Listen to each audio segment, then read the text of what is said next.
Hello friends. तो आज इस वीडियो में मैं आपके लिए लेकर आया हूँ नेक्स्ट पेपर का सॉल्यूशन, जिसमें हम मैथमेटिक्स के क्वेश्चन सॉल्व करेंगे। ठीक है, तो आज ये शिफ्ट सेकंड ये मतलब 29 सितंबर 2018 का जेल पुलिस का पेपर है। ठीक है फ्रेंड्स, तो इसको हम आज सॉल्व करने वाले हैं। ये शिफ्ट फर्स्ट का पेपर है। ओके, तो शुरू करेंगे हम इसमें और देखते हैं अपना पहला क्वेश्चन कि क्या दिया हुआ है हमें क्वेश्चन में। तो वीडियो को स्टार्ट करते हैं और शुरू करते हैं अपना फर्स्ट क्वेश्चन। ठीक है दोस्त, तो पहले क्वेश्चन में दिया हुआ है कि एक बैलगाड़ी है जिसकी यूनिफॉर्म स्पीड कितनी है, 16 किलोमीटर प्रति घंटे। ठीक है, ये बैलगाड़ी है जो कि 16 किलोमीटर प्रति घंटे की चाल से आगे बढ़ रही है। ठीक है, 356 किलोमीटर की यात्रा करने के लिए आवश्यक समय आपको ज्ञात करना है। ठीक है, तो आपको क्या करना है, इसमें सिंपली आपको दिया हुआ है कि जो बैलगाड़ी की स्पीड है वो स्पीड कितनी दी है, 16 किलोमीटर प्रति घंटे। ठीक है, और आपके पास डिस्टेंस कितनी है, 356 किलोमीटर। आपको निकालना क्या है, टाइम। तो आप जानते हैं कि डिस्टेंस अपॉन टाइम बराबर क्या होता है, स्पीड। ठीक है, स्पीड यानी कि चाल, डिस्टेंस यानी कि दूरी, टी माने समय। तो आपके पास जो जो दिया है वो यहाँ पर रख दीजिए, उसके बाद जो भी निकलेगा वो आपका टाइम निकल के आ जाएगा। तो आपसे समय पूछा गया है तो आप डिस्टेंस के अपॉन में स्पीड लिख देंगे तो समय आ जाएगा। दूरी कितनी दी है, 356 किलोमीटर। किस स्पीड से चल रहा है वो, 16 की स्पीड से। तो इसको जब आप सॉल्व करेंगे तो आपके पास आएगा 16 दूनी 32। इसको 16 से काटेंगे तो 16 दूनी 32। ठीक है, 32 के बाद आपके पास बचेंगे ये, और फिर 16 दूनी 32। फिर कितना बचेगा यहाँ पे, 4। तो 4/16 इतने ही घंटे आ जाएगा ये।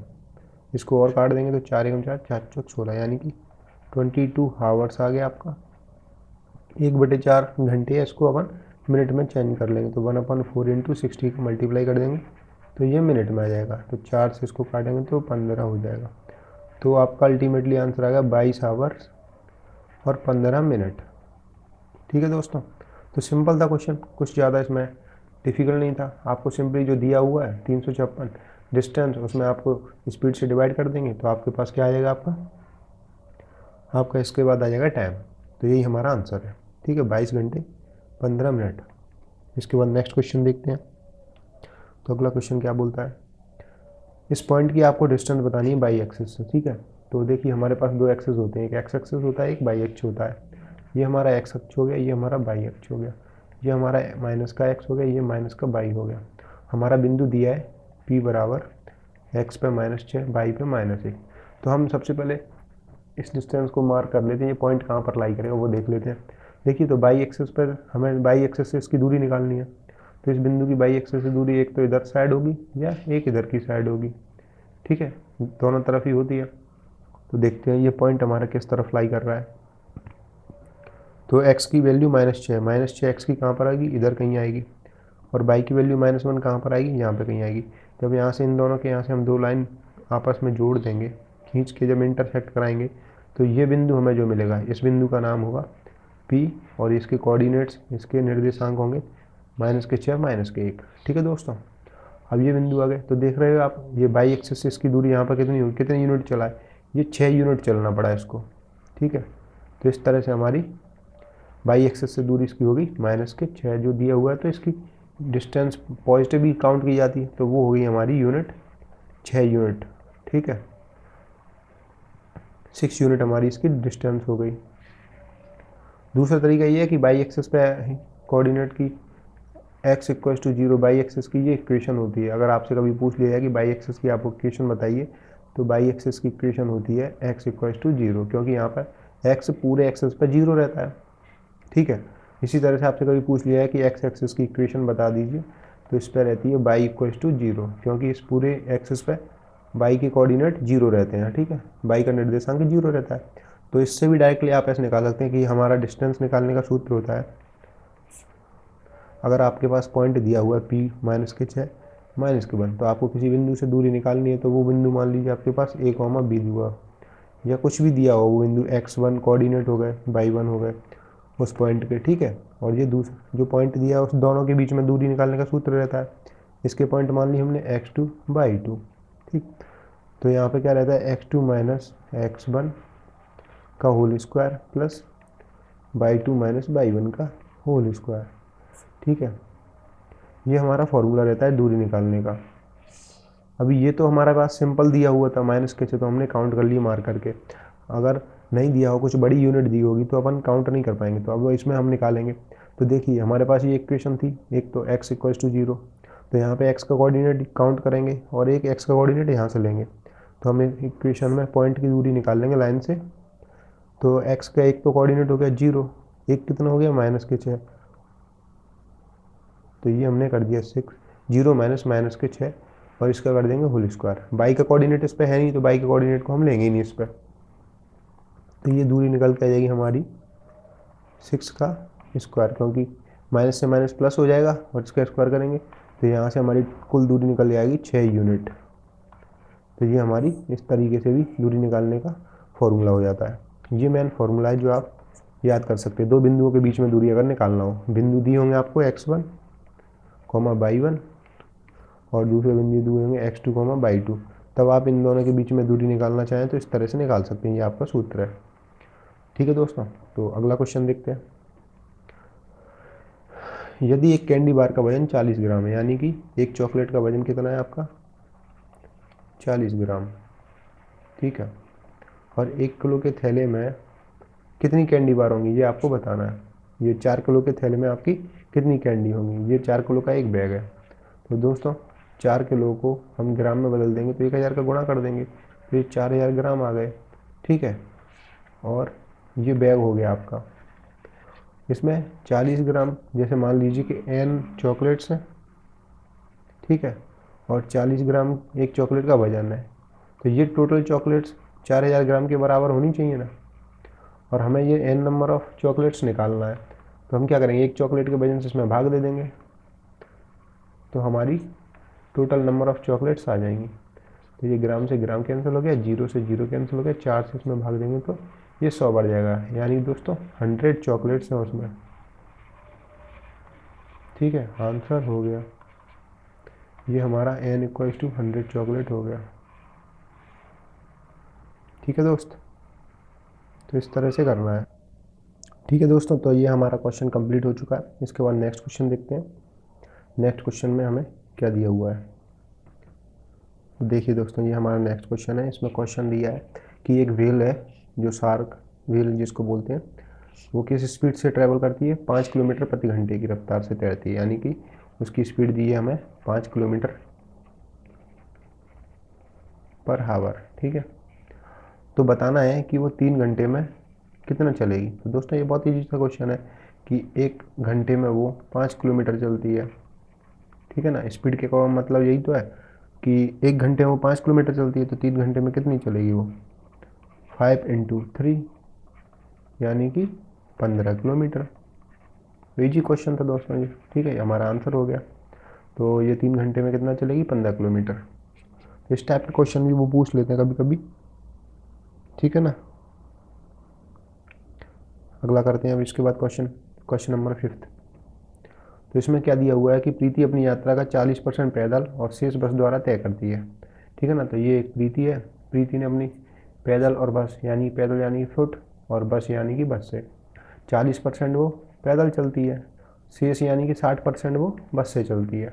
ठीक है, उसे 80 किलोमीटर की दूरी तय करना है। तो उसके द्वारा टोटल जो उसकी दूरी है, जो 100% दूरी है ना, वो हमें दी हुई है 80 किलोमीटर। ठीक है, और हमसे पूछा गया है कि बस से की गई यात्रा की दूरी ज्ञात कीजिए। तो बस से उसने 60 किलोमीटर 60% चला है। तो दोस्तों ये 80 तो टोटल है हमारा, तो 80 का हम 60% निकाल लेते हैं। तो देखिए 80 का 60% निकाल लेंगे, 100 तो हमारा 80 है पूरा, 60% निकालना है तो 1 0 1 0 1 0 1 0।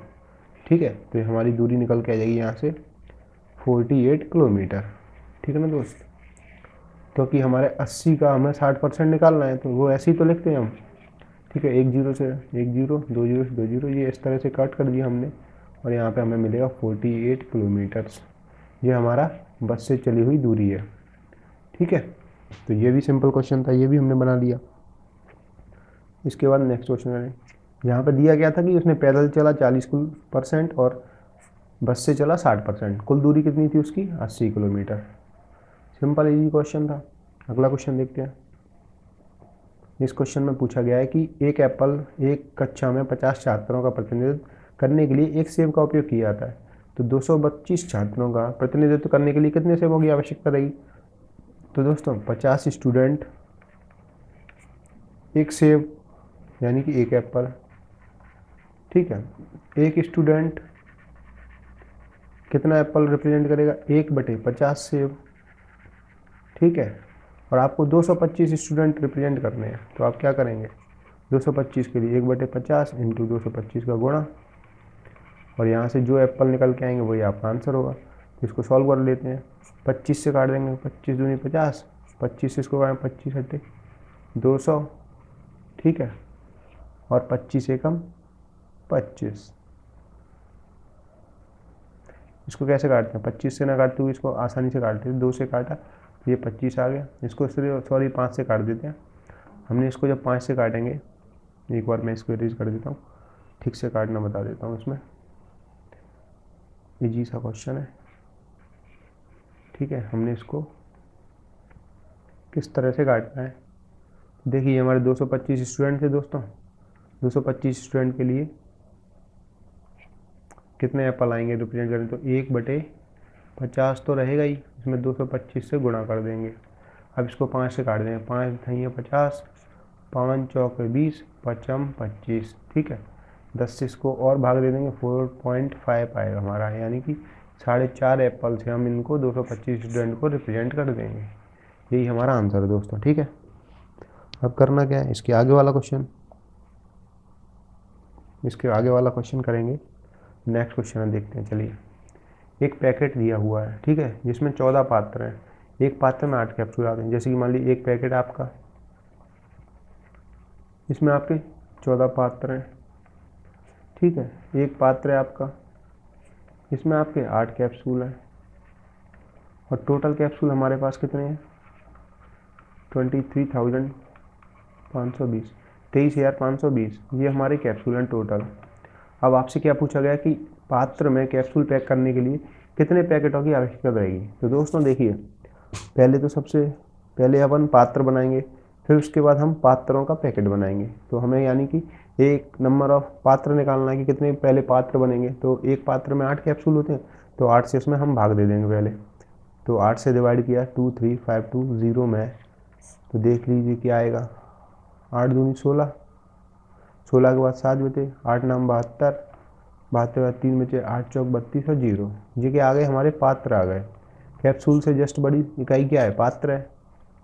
तो इस तरह से हमारे 2,940 पात्र आ गए, ठीक है। इंग्लिश में बोलें तो कंटेनर, कंटेनर आ गए, ठीक है। और अब कंटेनर से बड़ी इकाई कौन सी है, एक पैकेट। तो अब हमें ये निकालना कि एक इतने कंटेनरों का कितने पैकेट बनेंगे। तो एक पैकेट में कितने, 14 कंटेनर। तो एक पैकेट में 14 कंटेनर होते हैं। तो नंबर ऑफ पैकेट्स निकालने के लिए 14 का भाग दे देते हैं। तो 2940 में हमने 14 का भाग दिया, तो क्या है हमारा, 14 दूनी 28, यहाँ पे एक कैरी, 14 एकम 14 और 0, यानी 210 हमारे पैक बनेंगे, ठीक है। 210 पैकेट्स बनाने होंगे हमें, ठीक है। बनाने के बाद 210 बन ही जाएंगे, हमें 210 पैकेट मिलेंगे इस तरह से। तो यही हमारा दोस्तों आंसर हो गया। सिंपली आपको क्या करना है, पहले सबसे छोटी इकाई लेना है, फिर उससे बड़ी, फिर सबसे बड़ी ले करके और उसको फॉर्म में लिख देना है, ठीक है दोस्त। तो इस तरह से आपका 7th नंबर का क्वेश्चन भी हो गया। कोई भी डाउट है तो आप वीडियो को पॉज करके देख सकते हैं, ठीक है। नेक्स्ट क्वेश्चन कर दें इसका। देखिए इस क्वेश्चन में क्या बोला गया है कि 69853 के घन में इकाई का अंक क्या होगा। दोस्तों हम जानते हैं कि इकाई अंक निकालने के लिए हमें नॉर्मली लास्ट यूनिट का डेट ही तो देखना है। अब देखिए 2 दूनी 4 किया मैंने, तो यहाँ से मुझे मिला कितना, 4, यूनिट डेट मेरा 4 आ गया। अगर मैं 12 × 12 करता हूँ तो मुझे क्या मिलेगा, 144। यहाँ पे भी यूनिट डेट 2 आ रहा। तो इससे हमें क्या समझ में आ रहा है कि इकाई अंक का ही गुणा करके हम किसी भी नंबर का इकाई अंक निकाल सकते हैं, उसमें कोई फ़र्क नहीं पड़ता। वो यहाँ पे आपका 12 है, अगर मैं मान लीजिए 22 × 22 कर लेता हूँ, तो दोस्तों इस 22 का स्क्वायर होता है 484। तब भी दोस्तों देख रहे हैं आप इकाई अंक 4 ही आ रहा है, यानी कि हमारे यूनिट डेट के मल्टीप्लाई से जो यूनिट डेट बनेगा वही हमारा आंसर होगा। यहाँ पे भी 2 दूनी 4 बना, तो यहाँ पे भी 2 दूनी 4 बना, ठीक है। तो इसी तरह से इसमें देख लेंगे कि इकाई का अंक क्या होगा, इसका क्यूब में इकाई अंक वहीं से तो आएगा, 3 गुणा 3 गुणा 3 करेंगे, ठीक है। तो 3 तक 9 थी, 27 करेंगे, 27 में इकाई अंक आएगा 2 के बाद सीधे 7 आएगा, है ना। तो ये हमारा इकाई अंक हो जाएगा और यही हमारा इकाई अंक पे पूछा गया है, यानी कितना आएगा 7 यूनिट डेट आएगा। अब दोस्तों मैंने आपको एग्जाम्पल तो दिया था स्क्वायर का, आंसर कर रहा है क्यूब का, तो ऐसा कोई दिक्कत नहीं है। अब 2 दूनी 4 दूनी 8, ठीक है, ये मैंने किया। इसका मेरा क्यूब क्या आएगा, 2 दूनी 4 दूनी 8, 8 आया इकाई अंक। वहीं मैंने 12 इंटू 12 किया, तो इसका इकाई अंक क्या आएगा, देखिए 12 12 144 और इसका होता है 15 28। इसका इकाई अंक कितना आया, इसका इकाई अंक भी आपका देख लीजिए 8 ही आया, है ना दोस्त। तो बस यही एक सिंपल सा तरीका है कि यूनिट डेट से ही आपको निकालना सारा कुछ, आपको कुछ अलग से पूरा नंबर का मल्टीप्लाई नहीं करना, ठीक है। जैसे कि यहाँ पे मैंने गलती से 15 28 लिख दिया, बट ये 12 का क्यूब होता है 17 28 होता है, ठीक है ना दोस्त। ये मिस्टेक से 15 28 लिख दिया मैंने, क्योंकि 12 का क्यूब 17 28 होता है, ठीक है। तो अपन ने देखा कि यहाँ पर यूनिट डेट हमारा कितना आ रहा है, 8 आ रहा है। अब मैं इसी तरह से आपको 3 का भी बताऊँ, 3 तक 9 27, यहाँ पर हमारा यूनिट डेट 7 आ गया। ऐसे ही मैं 13 इंटू 13 करूँगा, तो उसका यूनिट डेट भी मैं चेक कर लेता हूँ कितना आएगा, ठीक है। तो उसका देखिए यूनिट डेट क्या आना चाहिए, हमारा 7 आना चाहिए, तो उसका क्यूब क्या है 2197, तो उसका यूनिट डेट भी देख रहे हैं आप 7 ही आया।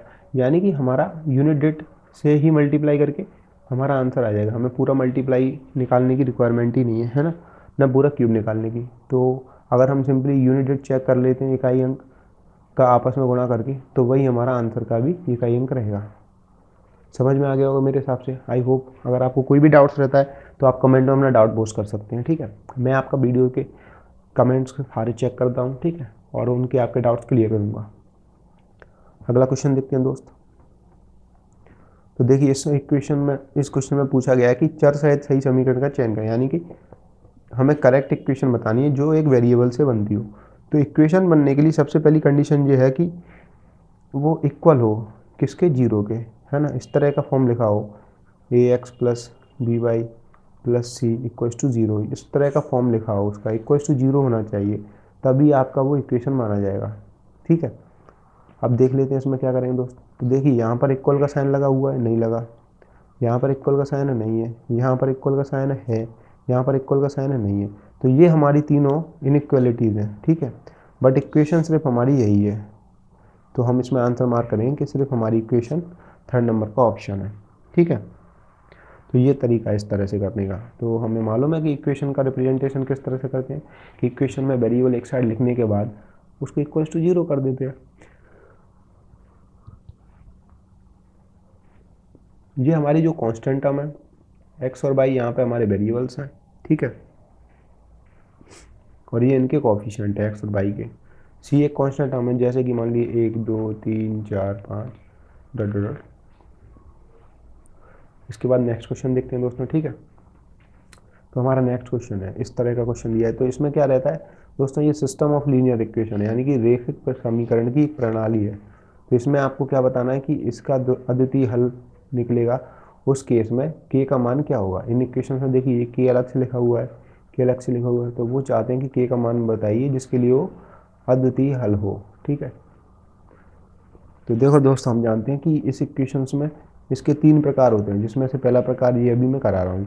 यूनिक सॉल्यूशन के लिए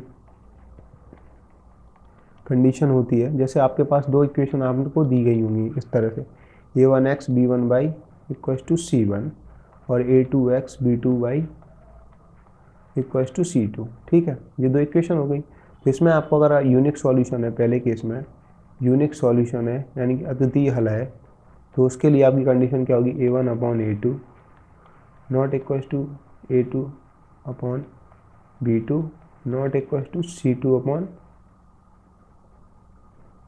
सॉरी ये a1 a2 b1, यहाँ पर b1 होगा b1 b2, यहाँ पर c1 c2 होगा, ठीक है।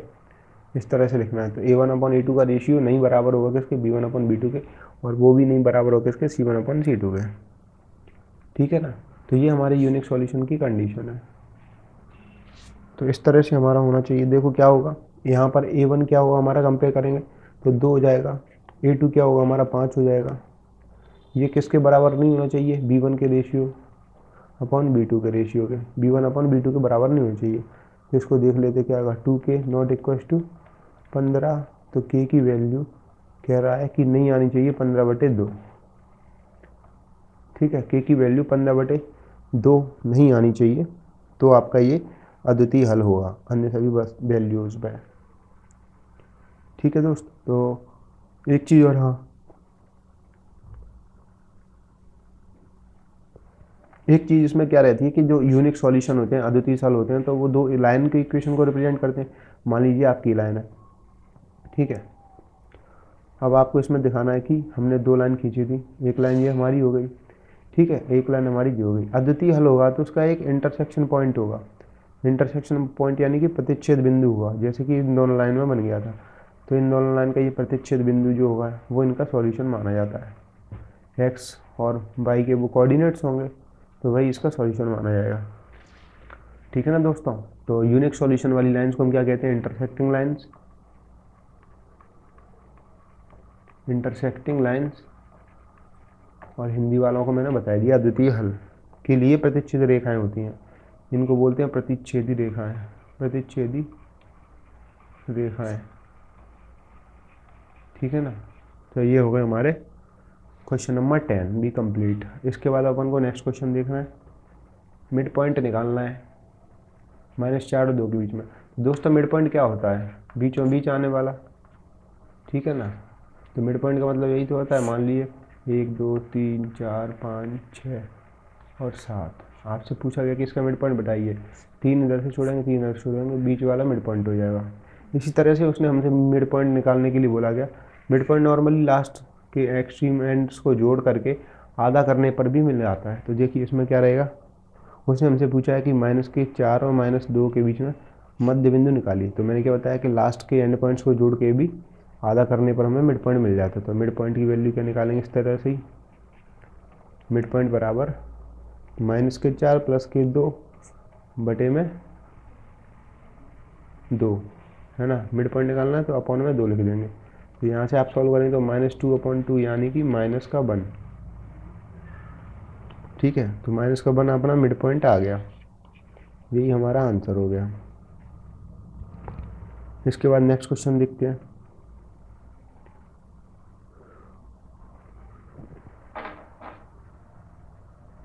नेक्स्ट क्वेश्चन क्या कह रहा है दोस्तों कि हमें स्क्वायर रूट निकालना है 23.04 का, 23.04 का दोस्तों। तो हमें स्क्वायर रूट निकालने के लिए ये इस तरह से साइन लगाना होगा और ये स्क्वायर रूट होगा। अब क्या करेंगे हमारे पास ऑप्शन दिए हो तो ऑप्शन से सॉल्व करेंगे। सबसे पहले देखिए ये जो 23 है वो 2 नंबर्स के स्क्वायर निकाल लीजिए पहले, तो अपन उसके नियर बाई, जैसे कि ये 5 का स्क्वायर होता है 25, 4 का स्क्वायर होता है 16, 16 से बड़ी 25 से छोटी वैल्यू है, यानी कि इन दोनों के बीच में आएगी। ठीक है, इन दोनों के बीच में आएगी तो हम देखते हैं क्या आएगी, 04 आना चाहिए। तो 8 का स्क्वायर करेंगे तो 64 यानी कि 4 सही है। 2 का स्क्वायर करेंगे तो हमारा 2 का स्क्वायर करेंगे तो 4 होगा, और 4 हमारा हो सकता है। अब दोस्तों हमें चेक करना है, देखिए तो 4 से तो बड़ा होगा, 5 से छोटा होगा, 4 से ये बड़ा है क्या। अब जो हमने स्क्वायर रूट निकाला है वो क्या ये 4 से बड़ा है, नहीं है। क्या ये 4 से बड़ा है, नहीं है। क्या ये 4 से बड़ा है, क्या ये 4 से बड़ा है, बहुत है। लेकिन इसमें बोला गया है कि 5 से छोटा भी होना चाहिए। तो ये 4 से तो बड़ा है, लेकिन 5 से इसका देखेंगे क्या करना है, 5 से भी बड़ा है ये, 4 से बड़ा तो है लेकिन ये 5 से छोटा नहीं है, वो इवन 5 से भी बड़ा है स्क्वायर, जिसका स्क्वायर जो है, जिस भी नंबर का ये स्क्वायर है वो 5 के स्क्वायर से भी बड़ा है। तो ये हमारा इस तरह से कैंसिल हो गया। हमारे पास one and only one option बचा हुआ है 4.8। ठीक है दोस्तों, तो इसको इस तरह से भी कर सकते हैं। ठीक है, बाकी दूसरा तरीका ये है कि जी दोनों जोड़े, जो आपका ट्रेडिशनल तरीका है उस तरीके से भी कर सकते हैं। बाकी इसको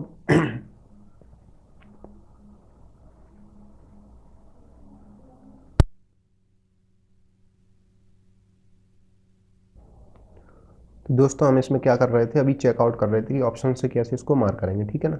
तो मैंने बताया कि इसका ऑप्शन से मार्क करने का तरीका तो यही रह गया है कि हमने कैसे एलिमिनेट किया, 4 से बड़ा और 5 से छोटा, तो ये ऑप्शन नहीं आएगा, ये ऑप्शन नहीं आएगा, ठीक है। ये 5 से भी बड़ा हो जाएगा तो इसलिए नहीं आएगा, ओनली एक ही ऑप्शन बचा हमारे पास, ये 4.8 जो हमारा इसका स्क्वायर रूट होगा। बाकी अपन निकालने के लिए जो बेसिक प्रोसीजर है वो फॉलो कर सकते हैं, तो वो तरीका भी आप लगा सकते हैं। उसके लिए आपको क्या करना होगा, 2 2 के पेयर बनाने होते हैं, ठीक है। और इसको पॉइंट को ना कंसीडर करें, कोई दिक्कत नहीं है, उससे कोई फ़र्क नहीं पड़ता है आपको। इसमें 2 अंक बाद पॉइंट है तो जो अपना आंसर आएगा उसमें 1 अंक बाद पॉइंट कर देंगे अपन, ठीक है, राइट साइड से। तो अभी इसको निकालते हैं। तो हमें क्या करना है कि जो पहला पेयर है इसके आसपास का स्क्वायर निकालते हैं, कोई वैल्यू, जैसे 4 का स्क्वायर, इससे छोटा निकालेंगे, कितना होता है 16, तो ये 16 इससे छोटा है जस्ट। और अगर 5 का करेंगे स्क्वायर तो 25 हो जाएगा, वो इससे बड़ा हो जाएगा, तो इसको ना लेते हुए हम सिर्फ 4 लेंगे। तो देखिए दोस्तों किस तरह से करना है, 2 3 0 4, ये हमने 2 2 के जोड़े बनाए, इसको इस तरह से सॉल्व करेंगे। तो 4 चौक 16 हो जाएगा, 16 के बाद इसमें से 7 बचेगा, 7 0 4 नोट कर लिया हमने। अब हम क्या करेंगे, 4 4 को ऐड करेंगे, 8 हो गया। अब इसका इस तरह का मल्टीपल निकालेंगे कि इसके आसपास में हमें मिल जाए जो परफेक्ट स्क्वायर हो। तो देखिए दोस्तों 4 अपना किस किस में आता है, 2 में आता है, 8 में आता है। तो यहाँ पर अगर आप 82 करेंगे तो 2 दूनी 4, देखिए मैंने अगर 82 लिया यहाँ पर, इसको 2 टाइम्स देंगे तो यहाँ से क्या होगा, 2 दूनी 4, 82 दूनी कितना होगा आपका 164 हो जाएगा, ठीक है। तो ये तो इससे बहुत छोटा रह गया। अब अपन क्या करेंगे, 8 ले लेंगे यहाँ पर। तो अगर हम 8 लेते हैं यहाँ पर और यहाँ पर 8 लेते हैं तो देखिए 8 8 64 की 4 कैरी आई 6, और 8 8 64 और 6 70 हो जाएगा, यानी कि अपना कम्प्लीटली डिविजिबल हो जाएगा इस तरह से। तो हमारा क्या आ गया, 48 हमारा यहाँ पर स्क्वायर रूट आ गया। अब मैंने क्या क्या बोला था आपको, इस पॉइंट को कंसीडर नहीं भी करें तो कोई दिक्कत नहीं है, लास्ट में हम 1 अंक बाद पॉइंट लगा देंगे, क्योंकि इसमें 2 अंक बाद लगाए तो स्क्वायर रूट में 1 अंक बाद रह जाएगा, और वो भी राइट साइड से, इधर से 1 अंक बाद ये हमने पॉइंट लगा दिया, तो आपका आंसर आ गया। तो ये आपको बेसिक तरीका भी मैंने बता दिया जो नॉर्मली फॉलो करते हैं, बट कोशिश करना कि पेपर में इस तरह से आप सॉल्व करके आएँ, ठीक है। ये तरीका आपका बेनिफिशियल रहेगा, इसमें आपका टाइम सेव होता है। बट अगर नहीं आ रहा और अगर आपके पास टाइम बच रहा है तो आप इस प्रोसीजर को भी फॉलो कर सकते हैं, ठीक है। चलिए दोस्तों अगला वाला क्वेश्चन लेते हैं। इसके बाद 13 नंबर का क्वेश्चन है। तो इस वाले क्वेश्चन में हमें क्या बताना है, पूर्णांक की निम्नलिखित जोड़ियों में से किसका अंतर -5 है, ये बताना है। तो देखिए हमें अंतर निकालना है, तो -2 -7, ये पहला जोड़ा हो गया। तो इसका अंतर कितना आ रहा है, इसका -9 आ रहा है, तो ये हमारा पहला ऑप्शन नहीं है, ठीक है। 6 -11 करेंगे तो यहाँ से हमारा आंसर आ गया -5, यानी कि ये हमारा आंसर हो जाएगा, ठीक है। अगर आपको और चेक करना है तो कर लीजिए, 7 -2, ये यहाँ से देगा हमें 9, तो ये भी नहीं है, ये भी नहीं था, सिर्फ ये था। और इसको करेंगे तो -3 -2, यहाँ से क्या आएगा -3 + 2, यानी कि -1, तो ये भी नहीं है। अल्टीमेटली हमारा सिर्फ एक ही ऑप्शन मार्क कर रहा है, वो है हमारा सेकंड वाला। तो आप पेपर में सारे चेक ना करें, आप अगर करेक्टली आंसर पर एक बार में जा रहे हैं तो उसी को मार्क करें, आगे बढ़ जाएँ, ठीक है। ये तो मैंने आपको बताया कि किस तरह से इनको भी वेरीफाई कर सकते हैं, ठीक है दोस्त। अगला क्वेश्चन देखते हैं। ये हमें दिया गया कि एक समांतर चतुर्भुज का क्षेत्रफल 104 सेंटीमीटर स्क्वायर है, ठीक है। Area of parallelogram is 104 centimetre square, और आधार के अनुसार उसकी ऊंचाई 8 सेंटीमीटर है, ठीक है। करस्पॉन्डिंग हाइट के साथ ये बेस के 8 सेंटीमीटर। तो हम जानते हैं कि पैरेललोग्राम को ऐसे बना सकते हैं, ठीक है। अब एक ये पैरेललोग्राम दिया है, इसमें क्या रहता है, आमने सामने की भुजाएं बराबर होती हैं। इस पैरेललोग्राम में हमें इसका एरिया दिया हुआ है, यानी क्षेत्रफल दिया हुआ है 104 सेंटीमीटर का स्क्वायर, ठीक है। और इसकी हाइट दी है, बेस है एक, हमने ये बेस मान लिया 8 सेंटीमीटर, सॉरी ये बेस के करस्पॉन्डिंग हाइट दी है, हमने कोई भी बेस माना है वो उसकी करस्पॉन्डिंग हाइट दी है हमें, ठीक है। यानी कि आधार के अनुसार उसकी ऊंचाई दी है, तो आधार हमने ये बेस मान लिया, ठीक है। तो इसकी हाइट दी हमें 8 सेंटीमीटर, ये वाली हाइट हो जाएगी। और अन्य आधार यानी कि अनदर उन्होंने दूसरा वो जो लेंथ दिया है उसका कितना है, वो 9 सेंटीमीटर है, ठीक है। ठीक है, अब इसके बाद क्या करेंगे हम, इसके बाद हमें एरिया का फॉर्मूला मालूम है कि 1/2 बेस इंटू हाइट, ठीक है। एरिया का फॉर्मूला 1/2 बेस इंटू हाइट, ये तो अपने ट्राइंगल का होता है, बट यहाँ पे पैरेललोग्राम की बात चल रही है, तो पैरेललोग्राम का एरिया क्या होगा, बेस इंटू हाइट, और ये किसके बराबर हो जाएगा आपका 104 के बराबर। ठीक है दोस्तों, तो बेस यहाँ पर कितना था हमारा, बेस ही था, हाइट हमारी 8 थी, 104 के इक्वल कर देंगे।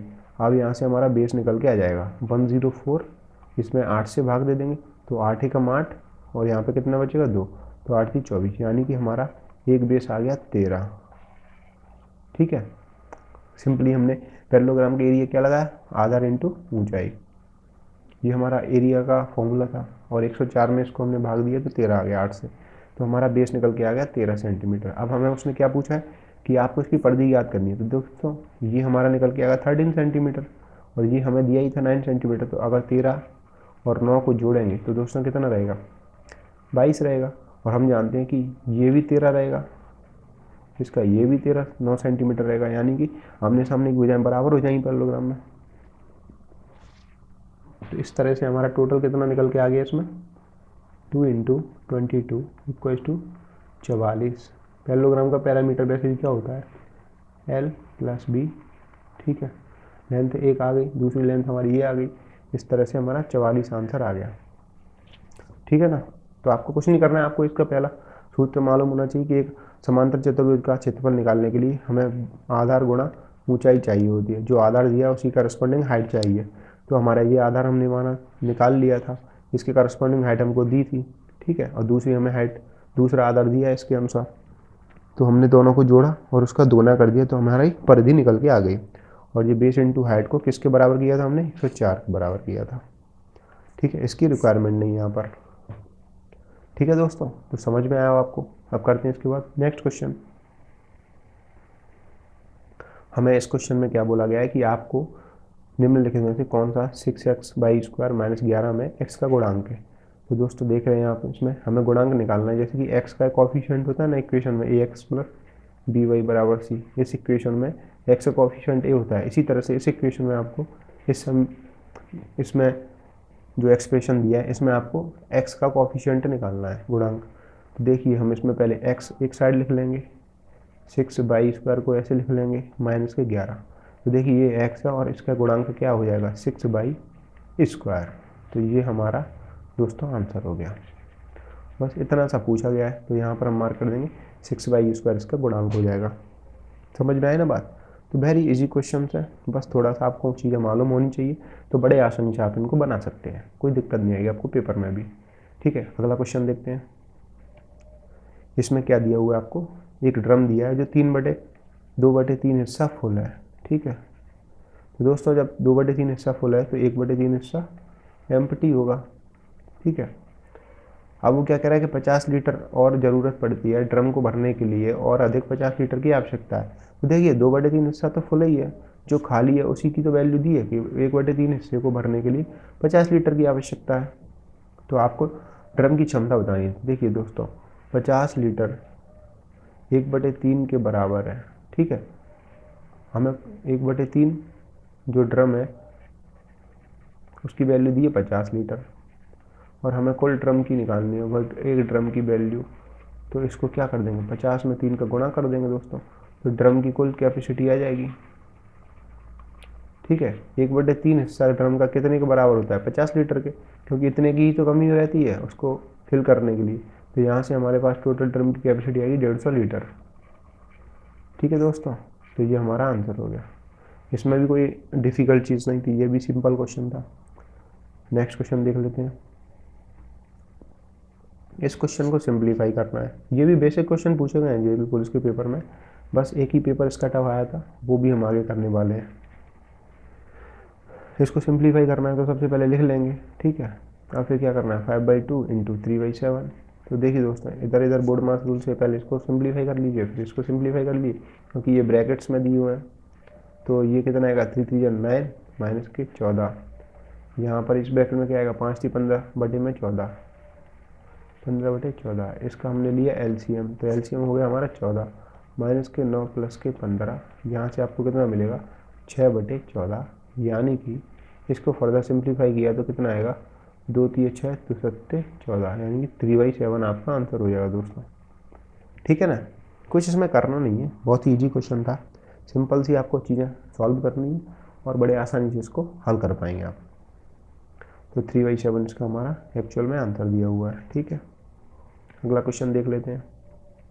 तो ये लास्ट के 3 क्वेश्चन और बचे हुए हैं। ए बी सी 3 नंबर है आपके पास, ए बी और सी। ठीक है, ये 3 नंबर्स हैं जिसमें आपका बी कितना है, बी 1/3 है। ठीक है ना, तो हमारे पास 1/3 दिया हुआ है बी का, सॉरी जो हमारा बी है वो ए का 1/3 है। ठीक है, और हमारा सी क्या दिया है, सी दिया है कि वो 75 है, जो कि ए से 30 ज़्यादा है। तो सी को हम क्या लिख सकते हैं, ए प्लस 30। ठीक है ना, तो ये दोनों बराबर हो जाएंगे। तो यहाँ से हम क्या लिख देंगे, ए प्लस 30 बराबर 75, क्योंकि यहाँ से सी उन्होंने क्लियरली दिया हुआ है और यहाँ सी और ए में रिलेशन बता दिया है। तो हमें ए की वैल्यू कितनी मिली, 75 में 30 गए तो 40। ठीक है, ए की वैल्यू 40 मिल गई। अब हमें क्या पूछा गया था क्वेश्चन में कि बी ज्ञात करना है। तो दोस्तों बी क्या है, 1 ये सॉरी यहाँ पे 40 नहीं है, 45 हो जाएगी, गलती से 40 है। 75 में से 30 जाएंगे तो 45 बचेंगे। तो बी हमारा 1/3 ऑफ क्या दिया हुआ है, ए का। तो ए का 1/3 है। तो दोस्तों हम एक की वैल्यू अभी निकाल चुके हैं 45, तो बी की वैल्यू क्या हो जाएगी, 15। ठीक है, तो बी का मान आ जाएगा दोस्तों 15, यही हमारा आंसर होगा। ठीक है ना, सबसे पहले आपको क्या करना है, जो जो बोला गया उसने क्वेश्चन में वो लिख लीजिए। जैसे बी है 1/3 ऑफ ए, जो हमने ये सबसे पहले लिखा, इसको नाम दिया 1। उसके बाद उसने बोला सी 75 है, इसको नाम दिया हमने सेकेंड। उसके बाद उसने क्या बोला, ए से 30 अधिक क्या है, कौन है, जो सी है वो ए से 30 अधिक है, तो इसको हमने तीसरा इक्वेशन नाम दिया। उसके बाद वैल्यूज पुट की और आंसर निकाल दिया। ये तरीका है दोस्तों करने का। ठीक है, अगला क्वेश्चन देख लेते हैं। अब हमें ये दिया हुआ है कि 3x माइनस 2y का होल स्क्वायर, इसको एक्सपेंड करना है दोस्तों। तो ये किस फॉर्म में लिखा हुआ है, अगर इसको हमने a मान लिया और इसको हमने b मान लिया, तो दोस्तों ये लिखा हुआ है a माइनस बी का होल स्क्वायर। इसका फॉर्मूला क्या होता है दोस्तों, a square plus b square minus के 2ab। ठीक है, अब इसको इसी तरह से कंपेयर करके वैल्यूज रख दी, 3x इसकी जगह पर रख दी दोस्तों 2y। तो क्या आएगा आपका, 3x का होल स्क्वायर प्लस 2y का होल स्क्वायर माइनस के 2 इंटू 3x इंटू 2y, ये होता, ये हमारा कंप्लीट आंसर देगा। यहाँ से 3 3 जा 9x स्क्वायर देगा, 2 दूनी 4y स्क्वायर देगा, और यहाँ से 3 दूनी 6 दूनी 12, 12x बाई देगा। ठीक है दोस्तों, ये हमारा एक्सपेंशन आ गया इसका। अब ऑप्शन चेक करके आप आंसर मार्क कर सकते हैं। देखिए तो 9x square plus 4y square, सिर्फ 2 ऑप्शन बचे इससे, ये वाला और ये वाला, ये ख़त्म ये ख़त्म, क्योंकि ये माइनस कर दे रहे हैं, ये भी माइनस कर रहे हैं, जो है नहीं। ठीक है, अब क्या बोला है, 12x हमारा माइनस का, तो यहाँ पर 12x क्या हमारा प्लस का, तो ये भी ख़त्म। 12x माइनस का कहाँ है, सिर्फ यहाँ पर, तो ये तो पहले ही ख़त्म हो गया था, सिर्फ हमारा ये है माइनस के 12x। ठीक है, तो इस तरह से हमारा थर्ड वाला आंसर करेक्ट होगा। कुछ नहीं है इसमें, सिर्फ फॉर्मूला को खोला है हमने। फॉर्मूला खोलने के लिए कुछ नहीं किया हमने, 3x का होल स्क्वायर किया प्लस 2y का होल स्क्वायर किया, प्लस के हटा देंगे यहाँ पर क्योंकि ये बीच में माइनस है, तो 3x इंटू 2y इंटू 2, ये कंप्लीट हमने फॉर्मूला उसको खोल दिया। ठीक है, उसके बाद सिंपली इसको सॉल्व किया तो हमारा यही तो आंसर आ रहा है। ठीक है, इस तरह से इसको भी सॉल्व कर सकते हैं आप। इसके बाद चलिए देखते हैं अगला और लास्ट क्वेश्चन। ये भी सिंपल सा क्वेश्चन है, इसमें भी कुछ स्पेशल नहीं दिया गया। ठीक है दोस्त, तो इसमें क्या बोला गया आपको कि a इंटू ए ले लीजिए और b इंटू बी ले लीजिए। ठीक है, तो इसको किस तरह से आप लिख सकते हैं, तो देखिए ये सेम बेस है तो इसको पावर 3 लिख सकते हैं, ये सेम बेस है इसको पावर 3 लिख सकते हैं। दोस्तों जब दोनों के ऊपर पावर सेम है तो इनको ऐसे भी लिख सकते हैं, a इंटू बी पावर 3, तो ये भी हमारा आंसर हो जाएगा, a इंटू बी का पावर 3, a इंटू बी का पावर 3, सिर्फ और सिर्फ थर्ड इक्वेशन में, थर्ड ऑप्शन में आपको दिया गया है, बाकी तो सारे गलत ही हैं। तो इसी के साथ दोस्तों अपने 20 के 20 क्वेश्चन सॉल्व हो चुके हैं और आई होप कि आपको वीडियो पसंद आया होगा। दोस्तों अगर आपका चैनल पे नए हैं तो आप चैनल को सब्सक्राइब करें और वीडियो अगर आपको पसंद आया तो वीडियो को लाइक करें।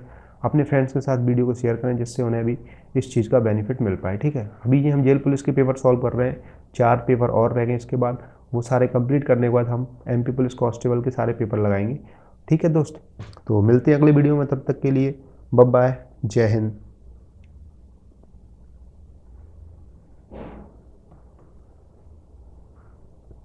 Thank you.